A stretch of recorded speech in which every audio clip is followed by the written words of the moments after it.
It's Rev Rob here with the Between the Points videocast podcast. And today is our very first live stream interview that we're doing with a man by the name of Mike Wisner. I met Mike at a concert. It was actually an Elevation Worship concert. Mike, when was that? Back in October?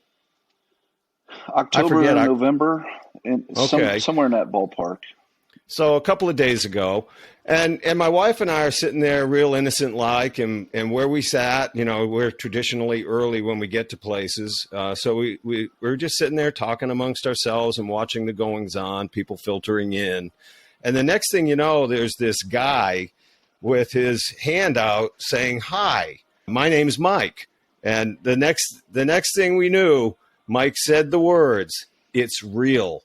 And it caught my attention. And I knew right at that point in time that Mike was somebody that I really needed to be talking with and really learn about what his life is like. So we learned a lot about each other that night, right, Mike? But some of the things that I hear from Mike that touch me is active military, the fire service, active, the sheriff's deputy, active. All of these things in service right from the get-go, even though maybe that wasn't the intention at the time. And today, Mike has moved from what he might refer to, and we'll learn more about this, but what he might refer to as the frozen chosen to an active warrior, a full-time warrior for God. So, I mean, this is a guy that I really wanted you to hear from. He's a guy that I hope I get to love him for a long, long, long time in the rest of my life while I'm here. So, hi, Mike. Hey, how you doing, Reverend Rob? Great to have an opportunity to talk with you guys today. I mean, I'm humbled and I'm blessed, and I'm really, really thankful for just a chance to get to sit down with a friend and talk, you know, and today it's a recorded talk, so it's exciting. So, you used the words. The exact words were, "It's real," and it caught my attention because that's one of the things in my past where I heard this 5'2" woman say, "I just want it to be real," and then you Right. said it. You're not 5'2" though. And Sure. can you share a little bit about what does it mean when you say it's real? For me, I grew up in a lifestyle where basically I was made to go to church. My family went to a Methodist church, so Right on. I grew up in a Methodist church, and at that time, from a guy who was younger, and when I say younger, I'm talking about grade school age.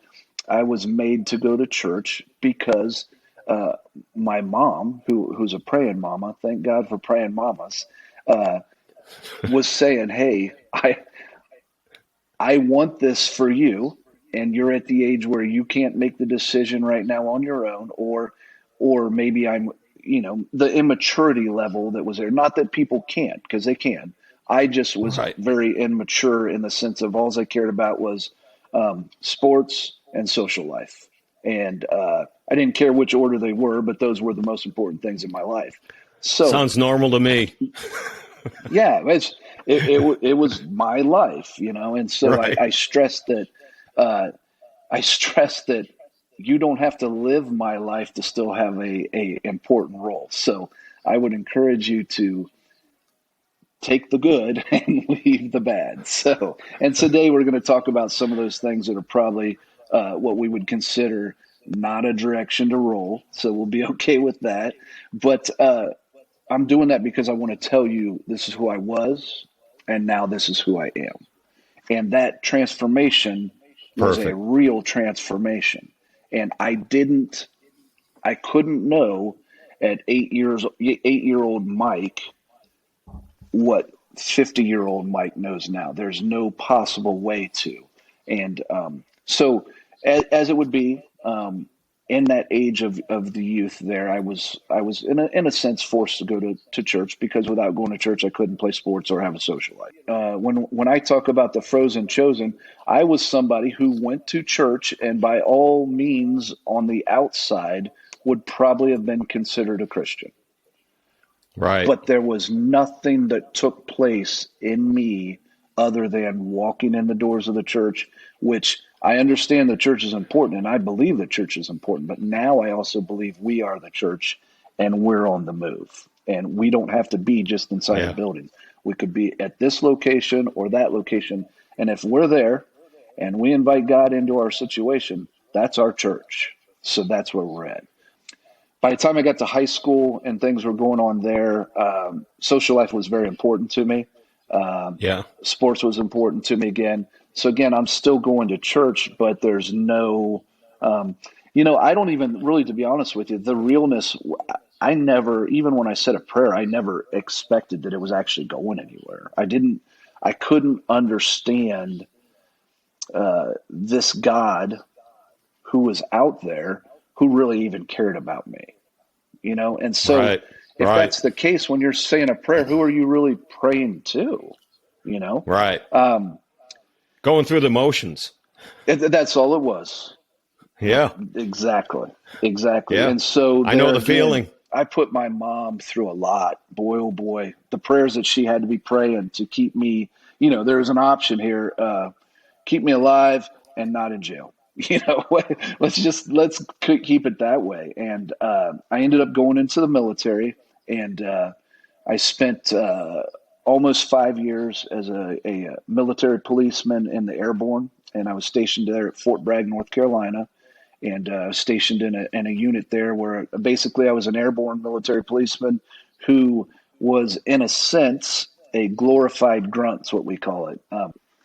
While I was in the military, had a series of things take place, but I had some people around me that were believers, and I couldn't grasp. And these were good people; they really were good people, but I couldn't grasp how you can be a believer and be in the military. It just didn't work for me because I knew some of the Right. things I had done that I'm ashamed of, but did because of the Right. fact of where I was and what I was doing. Um, a couple different times while I was in the military, I said prayers. Obviously, when you're in combat, you will do that. And I wasn't necessarily in a all full out combat situation at the times, but I would say prayers, Lord, if you only get me out of here, I'll give my life to you. I was bargaining, as we talked about, or making deals. And uh, Right. God has to be laughing. You'd be Yeah. like, Yeah. oh, Mike, and not again. Yeah. Yeah. Yeah. Let's make But a deal. I Yeah. did. Yeah, let's make a deal. I got an idea. You get me out of here, and I'll continue to be a heathen. How about that deal? And one of the times when I made a deal was, hey, if you give me my sight back, the next time we're in church and there's an altar call, I'll give my life to you. So that was another bargaining maneuver I took. Myself and another guy we were on a mission. It was a training mission, and I had an artillery simulator blow up in my face, and it blinded me for 3 days. A guy had thrown it, it blew up, um, and they were thinking I wasn't going to get my sight back. Well, I got my sight back, had that opportunity in church, and I stayed in my seat. And that's where I was frozen again. And I was frozen even Yeah. though I was being Yeah. called. So here's this frozen, chosen fella sitting in his seat that's scared to get up just in case it might be real. Because then that means Oh, everything you okay. believed before is wrong, right? So, there's this battle going on back and forth, right? We go ahead. I left church and just brushed it off as like, wow, that was odd. I had this weird sensation in my body, but it's the same sensation I got before a football game, so it's all good. And eventually, I got out of the military, and I've always kind of been in that service industry, as you said. And I don't know why. I don't have an explanation. I couldn't tell you, hey, from the time I was in Boy Scouts till the time that I became who I am today, I've always wanted to serve because I joke about this, but really, for the most part, I don't like people. And that's the thing. I'm always constantly talking to people. And, and I don't know why that is, but there's something inside of me that when I was growing up, people were always judging me. So I just didn't want to be around them because I only wanted to be around the ones I wanted to be around. Let's put it that way. So Sure. we're kind of at this point where I've now bargained a couple different times and I Hmm. get out of the military. I've given my life semi over to Jesus, but I haven't officially done it. I just maybe would, if someone would mention something about Jesus, I would say something like, "Oh yeah, okay," Not, I wasn't going to argue with them, but I wasn't going to really throw my hand up and maybe do a dance, like do the Happy Gilmore dance or something. So, um, Right. but now it's moved forward, and as it's moved forward, what has happened is 1 year prior to being married, or 1 day prior to being married a full year, I was in church. I'm sitting there, and the night before, so I'm kind of the guy that sometimes needs to be hit on the head a couple different times because I'm just kind of, I don't want to use the word dunce and make other people go, "Yep, that's me too." But I mean, I'm just hard headed. I don't know. Yeah. So Yeah. my mother-in-law had been talking to me, and she was constantly, yep, yep, yep, yep, yep. And she was saying, "Hey, Mike, have you given your life to Jesus yet?" And I finally, one day, I just had been badgered to the point where I was done with it. And I just blurted out. I said, "Well, look, if you mean like he touched me or I felt his presence or he put his, I was kind of just, I was really or making fun of her and frustration, which is the most ridiculous Yeah. thing anyone could ever do. But I jumped in with both feet, Sure. and Sure. I said, "So if that's what you're asking me, no, I've not given my life to Christ because I've not had that experience." Now, here's what I'm telling the listeners, and as well as everyone else: be careful what you ask for, because if it's God's will, it will happen. So that being said, going back to 1 day prior, 1 day less 1 year. So I don't even know how to make that sound right without it sounding silly. We walked into this church, and the moment we entered the front doors, I hear bass drums going off. And I mean, I literally looked at my wife, and who is sitting here with me right now, and I just thought, what have you got me into? I just Yeah. didn't know. I just thought, wow, you went from the frozen chosen to getting right into the mix. Okay, all right, I can do this. I'm a man. I can do it. Right. So I go in. I'm Right. sitting there. I'm sitting there in this congregation, and people were being nice to me, so that was all good. But the music was very upbeat, and there was a live band, and and I just had not been around that. It was always an organ and a piano, and a very calming, very, and this was, people were Right. happy, and some people were dancing, and some people were raising their hands, and I thought, sweet baby Jesus, where am I at? Thinking this Right. makes no sense, right? So I went to work that night. I was working third shift in a factory as a security guard while I was going to college as well. Uh, I'm walking through the factory, and our job was, we had this key card that we would put on stuff, and we would swipe it, and that would show that we went through that room. It doesn't say that everything was perfect. It just says we went through there and did our checks. And in the factory I was working in on third shift, it was mostly engineers and higher learned people. So there was nobody around. They were always quiet. There was no one in them. The lights were usually off. I'd flip on the lights, go around, flip the lights back off. I got to where I understood the place so well that I wouldn't even flip on the lights. I'd just go through, click the card, go out the other door, click the card, boom. And I was moving, shaking and moving, uh, sticking and grooving is what we used to say in the military. So I was moving through. One night I entered this room, and as I entered the room, something different was happening. I didn't know what it was. I couldn't put a finger on it, but something was different. And being prior military, I instantly, the hair on the back of my neck stood up. And I thought to myself, this is an ambush. I don't know if there's someone in here stealing stuff and I've walked in on them, or what's happening, but something is going down here. And there was a big, I don't know what, I can't find a word for it right now, but it's a big container.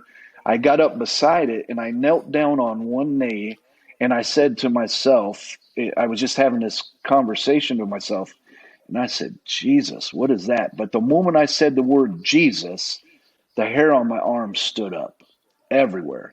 And I was like, wow, what is that? And I said, Jesus, as I'm looking at myself again, and it got more powerful and more powerful. And about that time, I thought, man, this is for real. This is going to get crazy. And in the military, that's like, it's go time. It's go time. I moved forward as into to expose whatever it was, and there was nothing there, but I felt like I needed to get down on my knees and take cover again. So I got down on both knees this time, and I said, man, I don't know what this is. Jesus, do you know? Like, I almost started having this conversation. And every time I said the word Jesus, I was just overcome with this undeniable, un, undescribable sensation. It was exciting. It was comforting. It was happy. It was scary. It was because it was new to me. And it reminded me of an ambush situation, but yet not an ambush. So it was really new to me. So that Right. happened Right. multiple times throughout that night, just in that one room. Back and back up. So the next day, that would have been on a Saturday night. Sunday morning, I'm sitting in church. And as we're sitting there, the pastor's praying, and he has everyone's heads down, praying. And he said, in the middle of his prayer, he stopped and he looked up and he said, if I have a sensation or a feeling that someone in this room wants to give their life to Christ, I'm going to just look up and look around the room. If that's you, make eye contact with me. You don't have to raise your hand. You don't have to come up front. Just make eye contact with me. And then at the end of service, we'll meet together. And I was like, oh, okay. And I had my head down, just being a good boy, just staying in my row, staying quiet. But I'm feeling this sensation again saying, look, it's you. I showed myself to you last night. Get out of your seat. Get out of your comfort zone. This is your calling. And it wasn't audible and it wasn't really words, but that's the sensation I felt, if that makes sense. Yeah. Yeah, He exactly. kept praying and I didn't look up. And the more he kept praying, I'm thinking, I'm going to miss my one and only opportunity. This is really it. But I'm too proud to admit that I'm not in control. And I kind of peeked. And as I peeked, he was staring right at me. Undeniable. He smiled at me and then continued with his prayer like nothing ever happened. And there was just this rush of emotions. The rest of the service, I have no idea what he preached. I have no idea. But after service, I went forward. I spoke to him afterwards, and he said, hey, how you doing? I've seen you here. How can I help you? And I said, well, it was me. And he looked at me and he said, it was me what? And I was like, oh, come on. You don't have to make it this. Yeah, look, come Yeah, on. he was going to make you Come say it, on. right? Yeah. Yeah. This is going to Yeah. happen, isn't it? I said, it Yeah. was me during the prayer. And he goes, it was me during the prayer what? And I was like, oh, Lordy. I said, I was the one who wanted to give my life to Christ. He goes, oh, well, why didn't you say so? And he said, I didn't even see you. So I didn't know if anyone really even acknowledged it. I was like, but you said it. And he goes, oh, I don't know sometimes what's being said when the Spirit's leading. I thought, wow, I've been tricked. Well, he said, I just want you to repeat after me. Yeah, no So fair. we're having, yeah, you cheated. You played by other rules. But I mean, it's not like I had changed my opinion or my rules along the way, right? So he has me start this prayer, and I am so overcome with that same sensation. I can't even pray. I got my eyes, I'm crying, blubbering, snot rolling. I just look like I come out of a tear gas chamber. And it was literally the first time that I had ever publicly been out of control.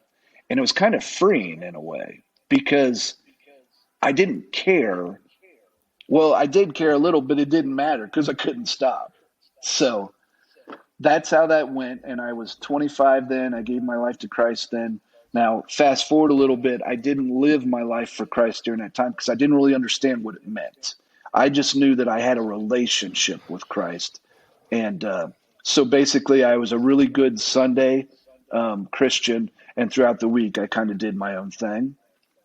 I prayed to get a job at the fire department. I became a Well, so Mike, fireman. so Yeah. Mike, during that time, right after that initial giving your life, were you still? Do you still think you were in the frozen chosen mode? During that time, I would call that my mountaintop experience.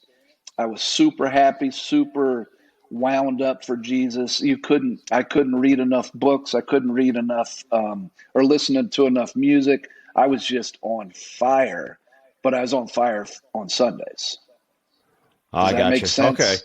Yeah, yeah, yeah. Because I couldn't take a chance of my boys knowing what's going on, right? Because look, they knew me before, so they know that that's impossible for a guy like me to be saved. It's impossible. You So that's can't. now at the fire department, right? Yeah. So now I'm at the fire department, and and I lived probably about 5 more years, and then I was in another explosion, and this would have been the third and hopefully the last one. Um, and this explosion should have killed me, plain and simple. I should be dead. Um, but ironically, as my life has continued from then, I've had a number of opportunities where um, ER doctors or this doctor or this surgeon or that surgeon's like, you should be dead.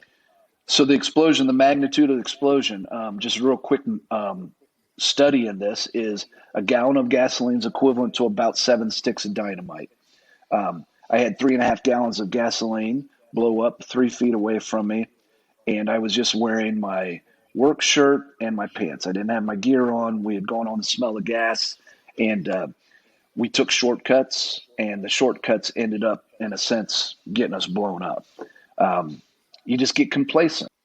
I should have been killed, and I flew through the air 15 feet, landed. My back was hurt, but I couldn't hear anything. I sent a guy for a truck. The truck comes because we had a truck, but it was blocked or parked 2 blocks away.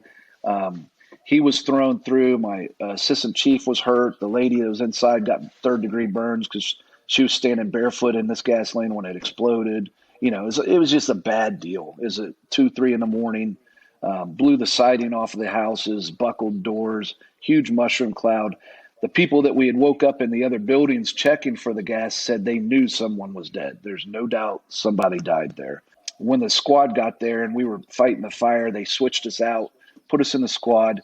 And I was talking, I remember very distinctly, I looked at the guy who was taking care of me, and I kind of had that 1,000-yard stare, and I said to him, there must have been 10,000 angels protecting me tonight. And he looked at me and he said, what'd you say? I said, I'm telling you, I should be dead. There must have been 10,000 angels. I barely singed any hair on my arm and a little bit in my mouth, and had a little bit of a sunburn to my face. That was it. And this mushroom cloud, I should have been dead. So during that time, I'm in a lot of pain. I'm still working, but the doctors are giving me pain meds. And the pain meds are numbing me, but not the pain. So that became a problem. So one pill wasn't enough, to 2 pills, to 3 pills. And I started using pills to try to get rid of the pain, but it was just turning me into someone that my wife didn't even know anymore. Um, my Sure, marriage, my sure. marriage was pretty much over. Um, she, she had reached out to some friends and relatives and prayed and this and that, but no one could reach me. It was like I was there, but I wasn't there. I was just this shell. And so it came to a point where I had to acknowledge to myself, man, you're addicted. You're addicted to the pain pills. Um, so with the drinking and the pain pills and this whirlwind that was going on, I went from a few years prior being on a mountaintop for Jesus to in the lowest pit of my life. And I had always been kind of a man's man. I could pick myself up, dust myself off, do this and that. But keyword is I could do it. God was changing things, and God was going to show me that I no longer could do this stuff on my own. That period of life was over with. The lowest part of my life ever. up to that point was when my wife told me that I could no longer be with my kids by myself. She said, because you can't be trusted. And it devastated me because my kids were my world. I loved them more than anything else. And I decided at that point, I got to change. Something has to change. Changed my life, changed some things, rededicated my life to Jesus. We moved to a different church, not because I was embarrassed or a fool or anything like that. God was calling us to another step. And I was willing to open my ears and my eyes, and things started happening to where the words started jumping off the page when I was reading it. And it had not done that before. And the words that the pastor was speaking, like he was only speaking to me, I felt terrible. For the first 6 months I went to church there, I told people, I apologize. He's preaching to me, and you guys are probably wasting your time, but I apologize. Well, I didn't understand that's how the Right. Word of God works, Right. But I Right. was immature and young in faith. Even though I'd been a Christian for a period of time, I didn't really grow. I just kind of got that initial foot in the door, and that was good enough for me, close enough. And so the thing that changed my life was we were at this new church. My kids said they wanted to meet the pastor after church, and I was like, oh, no problem. So I took them in each hand. We walk up front to the church to get in line to meet the pastor and talk to him. And as we do, I say, hey, pastor, my kids would like to meet you. And he's like, oh, they would. And he said Yeah. hello to him. And then he turned and looked at me, and he prophesied over my life. And I had no idea what he was doing. And it just rocked my world. And what he said was, I see you as a strong man, but I see you as a man who will get in the foxhole, in the trenches with anyone, anytime, anywhere, if it's going to give their life, if they're going to give their life to Jesus. I see you as a man who goes to the fence and reaches across and pulls people just like you back across the fence. I see you as a man who won't give up on anybody who wants Jesus, because no man or no soldiers left on the battlefield. And I just was like, wow, I couldn't even see myself as being a good dad, much less help other people, or a good husband. And it really ruminated, or just kind of kept churning in my spirit, to where eventually that it had an opportunity to grow.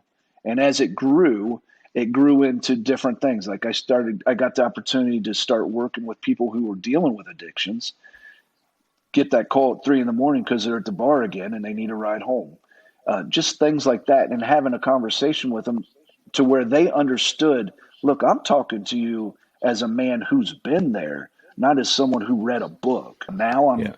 kind of turning the page, and I'm working in another direction. But at our church, I work with the security, and as you would imagine, being prior military and stuff, and worked with the ushers and the different areas that go on. But my whole goal now is to be able to say yes to Jesus and whatever his desires are, not to my desires. As we talked earlier, I got to kill the flesh so that I can be someone that can be used. Yeah. And when I Yeah. talk about And the flesh, for those believers that don't understand flesh, I'm talking about my own desires, my own, like I would rather go watch this movie than to go clean the toilets at church. That's killing your flesh because you're getting to serve. So as of recent, I've had some health issues. And in some of those health issues, God has really revealed himself to me.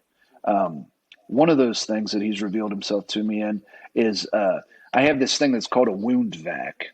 And what a wound vac is, for those of you who don't know, it's when you've had surgery and they close you up.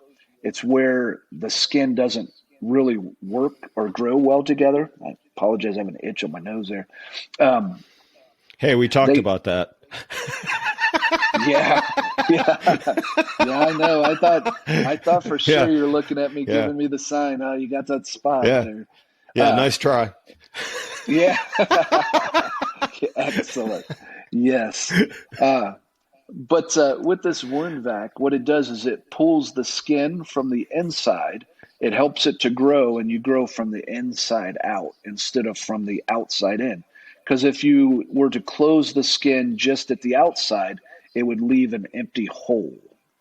And that's what we spoke about. If you remember, we talked about Yeah. that's a lot has to do with a spiritual aspect too, because you know when we do certain things to check mark or get to check the box or whatever, all we're doing is really just closing the box. We're not fulfilling, or we're not doing the purpose, or putting the material inside that box that we were really supposed to do, because we're in too big a Right. hurry. We're missing God in order to say, "Yep, got that one, God. What's next? Got that one, God. What's next?" So on and so forth. Well, I think it's so easy to get trapped in going through the motions, just like Yes, you say, checking off the boxes. I'm reading the things I'm supposed to read. I pray every day. You go about your way and you're kicking the cat, and the guy makes you angry going down the road. And next thing you know, you're waving with your middle finger. And these are the things that kind of catch your attention to say, wait a minute, what happened to love your neighbor? What happened to right. how do I make those things real in my life? And you said it. You said Right. it so loud and clear. I can't. I can't. God has to 100%. do it. God Yeah. has to do it. And So I've that got to figure out, how do I let God do it? How do I get out of the way and let him do it? exactly. And I think people get confused with that concept. A lot of people will understand the concept of, hey, God controls my life, and I'm gonna follow Him. Well, there's a difference between following Him and just stopping. And I know, as you know too, especially when we hit those moments of our life where we're struggling, it's easy to say, well, if it's God's will, this will fix itself. You know, Mm-hmm. but we're not doing anything to help God's will. So, we're not in our word. We're not doing praise and worship. I jokingly say this, when I was dealing with some depression. My one of my good friends who mentors with me, he said, "Look, I need you to start doing some praise and worship on your own, by yourself. Sing loud, sing proud, and do this praise and worship." I'm like, "Well, Yeah. why?" He's like, "Because it's hard. It's very hard to be depressed if you're singing and you're happy." And I'm like, "Man, that sounds so simple. But if God really wanted me to do it, wouldn't He?" No, He's telling you through someone else what to do. Just do it. Submit to that will and do it. Whereas other people think, "Man, I got to do all these things. Be the Mary of the group or the Martha of the group, to where you're just boom, boom, boom, boom, boom, and you totally miss God in the process." But you're like, Right. all the things you did were great, but it wasn't God's plan. God's plan really was for you to be with Him, as opposed to boom, boom, boom, boom, boom. So I think it's a fine line, but 100%, that's it. We have to find a way to submit to God's will, learn what God's will is for us, and if you don't know what God's will is, be around people that can help you with that. But get in the Word. But in the end, I still have to plug it in. I still have to be a part of the solution. You can be a warrior, you can be a man's man, you can be strong, you can do all these things, but God is an intimate God, and He wants us to have relationships with people. You have to have strength to believe in Jesus, because the world doesn't. The world doesn't stand with Jesus, so you're standing against the Right. world. That takes a backbone, and you've got to draw a line in the sand eventually and say, you're either with Him or you're without Him. But there's coming a point where that time where you can draw a line in the sand is going to be gone. You're not going to get that opportunity. No, I think it's Yeah. very real, Mike.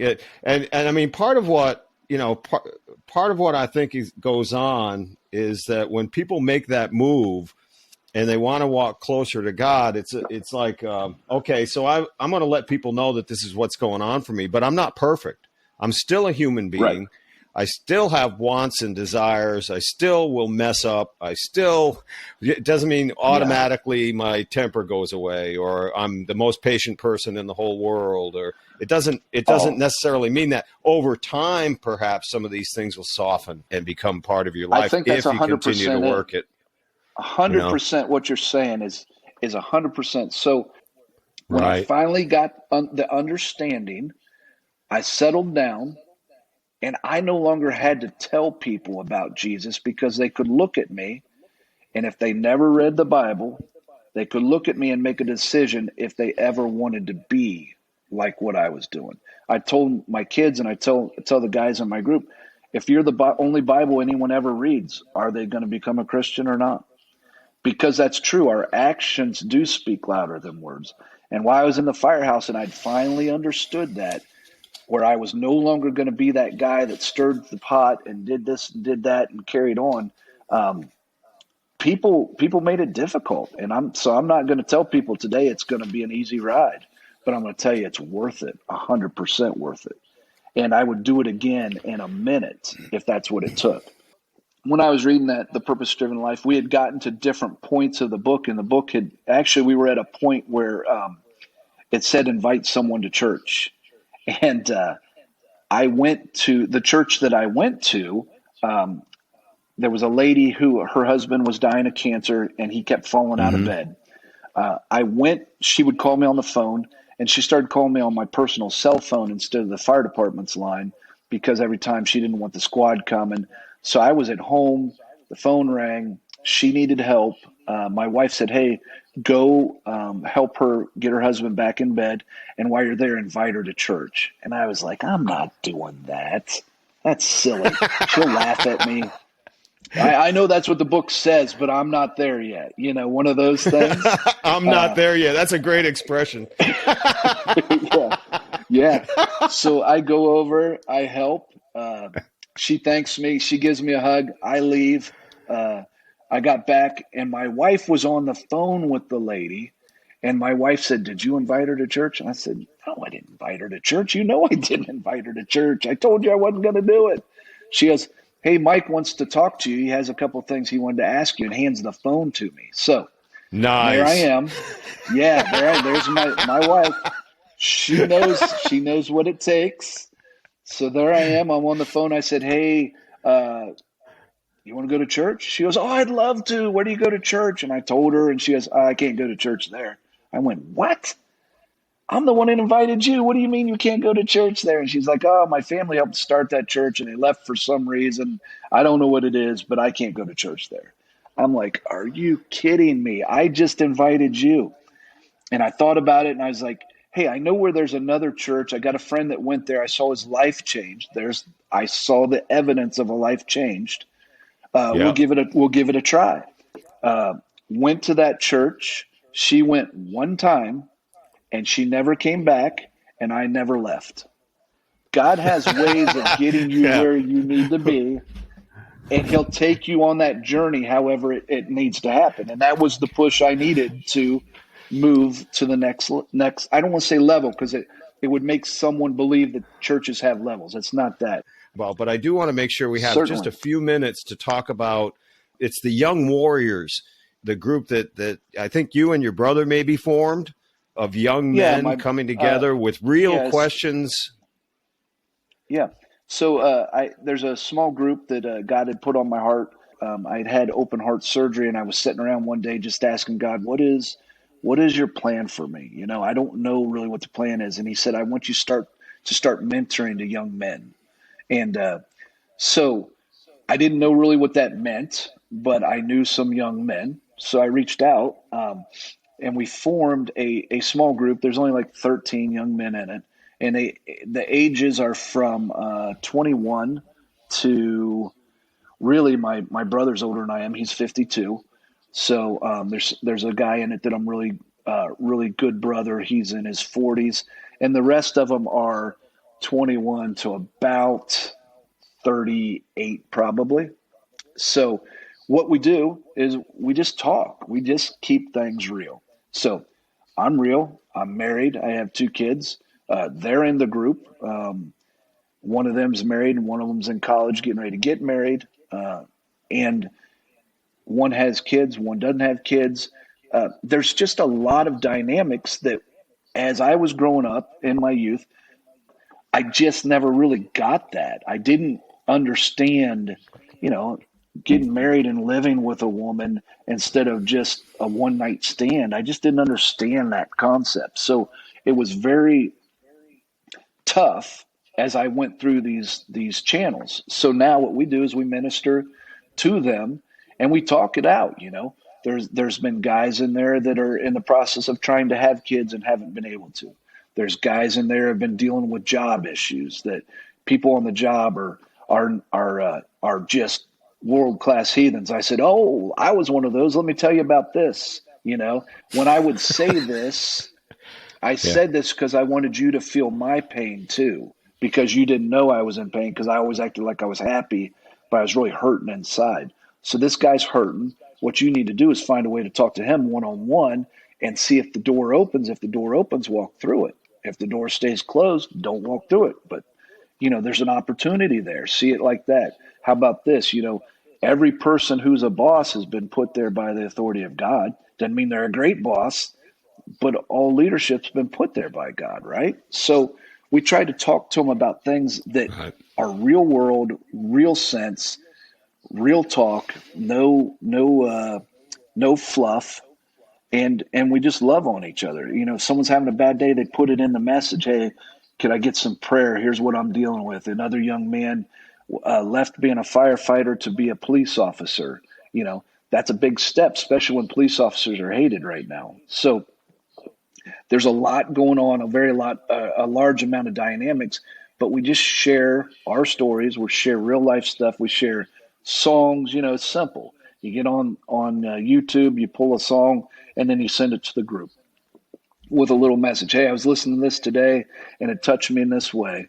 Just thought I'd share. You know, just encouragement, such as Yeah. what you do. You just tell about what's happening today in your life, and that's where we found kind of a spot for right now is just kind of dealing with them, and we're looking at an opportunity, and I don't know where it's at right now, but I know we're looking at it as younger kids.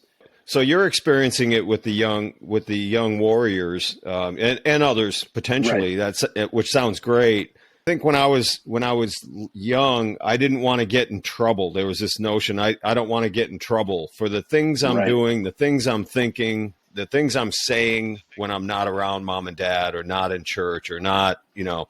And I didn't really have a place other than my buddies where I could talk about those things, which of right, course just made it so we did the next worst thing. right. So it just kind of fed on itself. But I think it's really cool that these guys have a chance to come to a place where they can really talk about the real deal.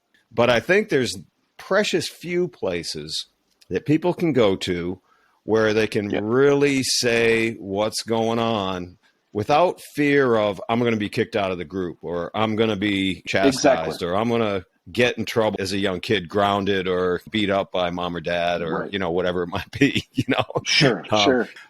They so know I how think to that's so punish, right? critical. Absolutely. So I mean, I think it's so cool that people would have a place to go. And when we talk about it being real, it's not to dwell on our problems or to just kind of go inside and just feel really bad about ourselves. That's not it. But if I'm feeling bad, I got to be able to have a place where I can go and talk. God, I know I can talk to Right. you, but it also helps me to talk to others who might understand. Yeah. It helps me to articulate it, and it helps for me to hear what they might have to say when they went through that situation. So I think that's fabulous. I wanted to give you a chance to talk about the team challenge and your work with the Reconciliation Ministries. So one of the groups that our church is very active with is a place called Reconciliation Ministry. Reconciliation Ministry is a long term treatment program for drugs, alcohol addictions, basically, men and women. Um, People go there when I hate to put it in this sense, but it's almost like this is all I got left. They've tried other things. They've tried the 20-step plan that worked for about a day for them. You know, some of them are in the process of going to jail or not. And the principle was set up along the lines of kind of what I'm trying to think of the name of the group. My mind went completely blank. teen challenge was. And it's where people come and they stay there and they work there and they do all this stuff. They work, by them working, that creates funds to keep the business going.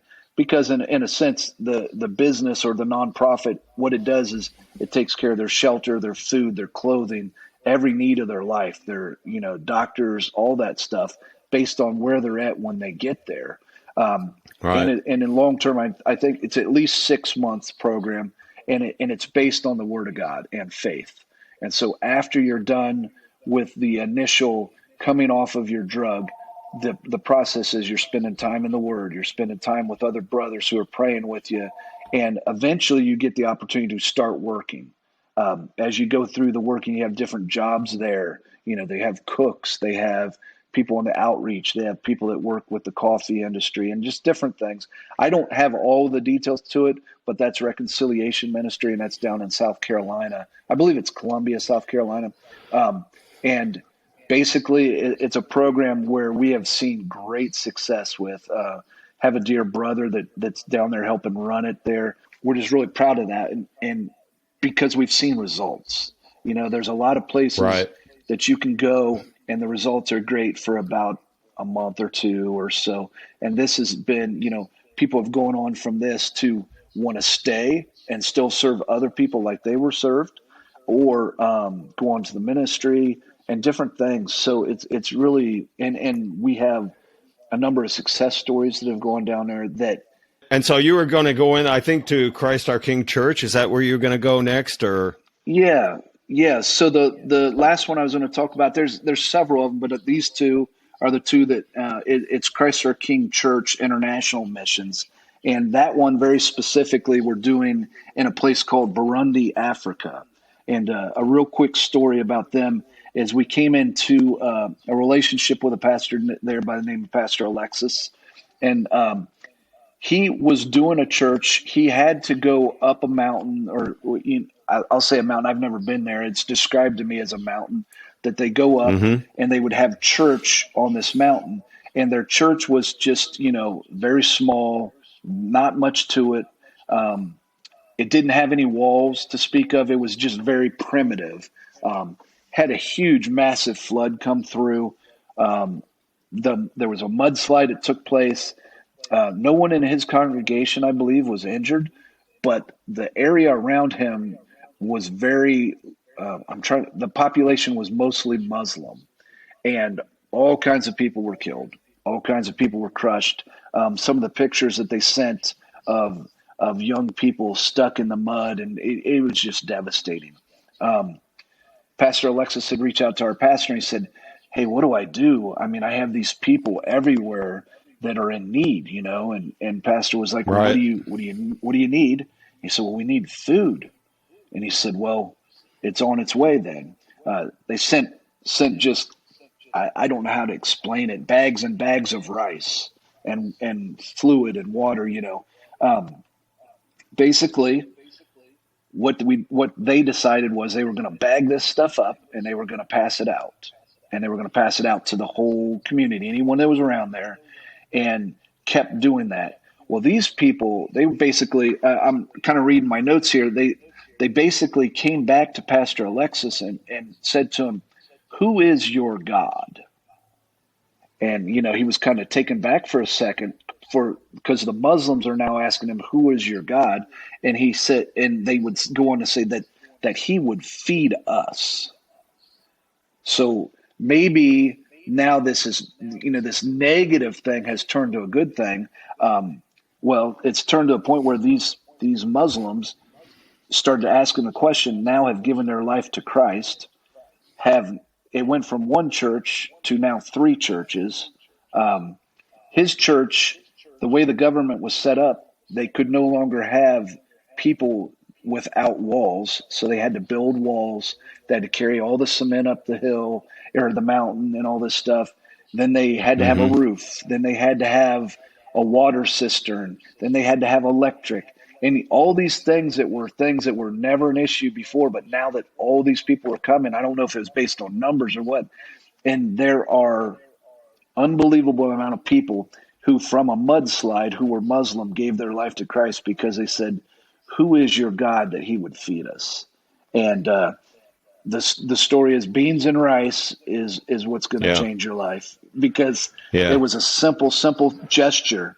And so we're excited about that. So that's an opportunity too, that all of your funds that would go there would go directly. It would funnel through our church's mission, but it would go to them.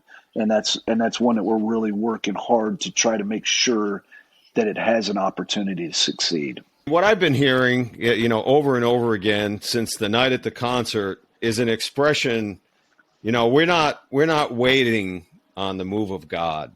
We're not waiting on it. Right. It says wait on the Lord, wait on the Lord. Okay, I get that. We have to patiently wait for the direction and so on. But knowing what we're supposed to be doing, we have to understand that we are the move of God. And everything that you're describing, the way 100%. your life has moved, to me, it's fascinating. I know that others looking on will also see the same thing that I'm seeing. It's fascinating because it's a great demonstration of the move of God, starting with how God moved you to get to that place where you're no longer part of that frozen chosen, into a place where your actions and your moves to help people make that spiritual journey is an everyday thing for you. It's a way of life now for you, as opposed to a Sunday thing. I get excited because sometimes my pastor will, when we're talking or whatever, or there'll be a group of people around, he'll say, "Oh, hey, Mike, you remember when you were just comfortable in church?" And that's the thing. I think it's okay to get uncomfortable and make the uncomfortable the new comfortable. And it's uncomfortable to go and do something that you wouldn't typically do. It's great to say, hey, I want to go on a missions trip to Africa, but what did you do across the street?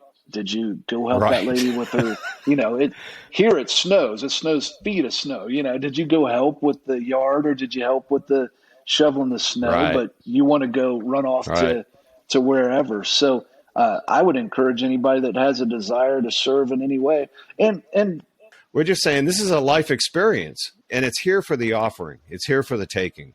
And it's 100%, if not 1,000% real. It's as real as you want it to be. And so it's not about going through those motions. So, Mike, I once again, I can't thank you enough. I think your story is going to touch many people. It's going to touch their hearts. It's going to touch their souls.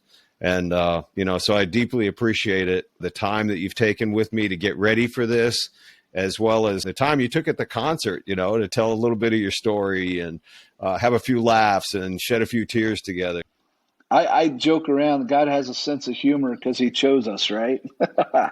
That's right. That's right. Relatives, we'll be back again with another interview. And we're at Between the Points podcast.